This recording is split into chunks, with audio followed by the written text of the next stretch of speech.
Hey everybody, you're on the GeekBox YouTube channel. Today I will tell you how to connect Airpods to Onn Roku TV. Let's go. First way. If your TV supports Bluetooth, open Settings, Remotes and Devices.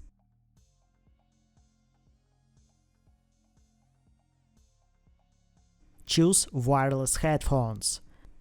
Turn on the parent mode on your Airpods.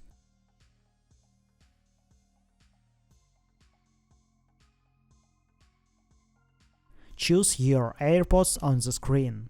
Second way, if your TV doesn't support Bluetooth, turn on the parent mode on your Airpods. Open Phone Bluetooth Settings, choose your Airpods. Open Roku app.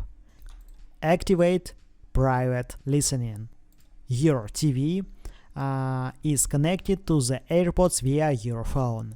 That's it. Now you know how to connect Airpods to Onn Roku TV.